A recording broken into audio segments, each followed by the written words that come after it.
नमस्कार मित्रों, बुद्ध भाव चैनल पर आपका स्वागत है। अगर आप चैनल पर नए हैं तो चैनल को सब्सक्राइब जरूर कर दीजिए। आज की कहानी का प्रसंग है ईश्वर की खोज। चलिए शुरू करते हैं आज की बौद्ध कहानी। एक समय की बात है, एक बहुत ही धनी व्यक्ति जो धन धान्य, परिवार व जीवन की सभी सुख सुविधाओं से पूर्ण रूप से परिपूर्ण था। उसे कोई भी वस्तु की कमी नहीं थी। एक उसने सोचा कि मेरे पास सब कुछ है, परंतु मैंने कभी ईश्वर को क्यों नहीं देखा। मैंने इतने धार्मिक कार्य, दान धर्म के कार्य किए, परंतु मुझे आज तक ईश्वर के दर्शन क्यों नहीं हुए। यही सोचते हुए वह एक दिन महात्मा बुद्ध के पास आया और कहने लगा, महात्मन, मैं लगभग 20 सालों से ईश्वर को खोज कर रहा हूँ, पर मुझे ईश्वर कहीं भी नहीं मिले। क्या आप मुझे ईश्वर पाने का कोई मार्ग दिखा सकते हैं? उस व्यक्ति की बातें सुनकर महात्मा बुद्ध ने उससे कहा कि सुनो बालक, ईश्वर खोजना कोई बड़ी बात नहीं है। ईश्वर तो बहुत ही आसानी से मिल जाते हैं। अच्छा, तुम यह बताओ कि ईश्वर को खोजने के लिए तुमने क्या क्या किया और कहां कहां खोजा। वह व्यक्ति बुद्ध को पूरी बात बताता है कि मैंने कई सारे मंदिरों और धर्म स्थानों का निर्माण करवाया, दान पुण्य किया और कई सारे तीर्थ स्थानों के दर्शन किए, फिर भी मुझे ईश्वर नहीं मिले। महात्मा बुद्ध उसकी बातें सुनकर हंस पड़े और कहा, ठीक है, तुम्हें ईश्वर के दर्शन करने हैं ना, शाम के वक्त मेरे पास आ जाना, तुम्हें ईश्वर मिल जाएंगे। वह सज्जन खुश होकर चला गया कि मुझे आज ईश्वर के दर्शन होंगे। फिर कुछ देर बाद संध्या होने को आई, पर महात्मा बुद्ध संध्या होने से पहले कुछ ढूंढने लगे।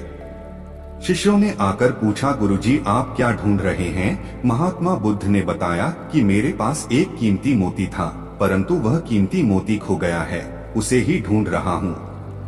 महात्मा बुद्ध की बात सुनकर शिष्य भी उस मोती को ढूंढने में लग गए। सभी मोती को ढूंढ ही रहे थे कि इतने में वह व्यक्ति भी वहां पहुंच गया। उसने देखा कि कुटिया के बाहर महात्मा बुद्ध और उनके शिष्य कुछ ढूंढ रहे हैं। उस व्यक्ति ने बुद्ध के पास जाकर पूछा कि आप सब क्या ढूंढ रहे हैं? महात्मा बुद्ध ने बताया कि मेरा कीमती मोती खो गया है, उसे ही ढूंढ रहे हैं। यह सुनकर वह व्यक्ति भी उस खोए हुए मोती को पूरी लगन से ढूंढने लगा। ढूंढते ढूंढते रात होने को आई, पर मोती नहीं मिला। वह व्यक्ति परेशान हो गया।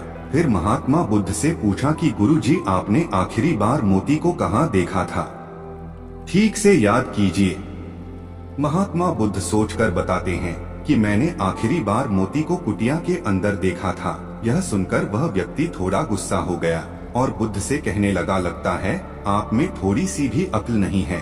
अगर मोती आपकी कुटिया के अंदर गुम हुआ है तो कुटिया के अंदर ही मिलेगा ना, बाहर थोड़ी मिलेगा। आप सब व्यर्थ में बाहर इधर उधर ढूंढ रहे हैं और मुझे भी अपने साथ ढूंढा रहे हैं। आप अपना तो समय व्यर्थ कर रहे हैं और दूसरों का भी समय व्यर्थ कर रहे हैं। फिर महात्मा बुद्ध उस व्यक्ति की ओर देखकर मुस्कुराने लगे।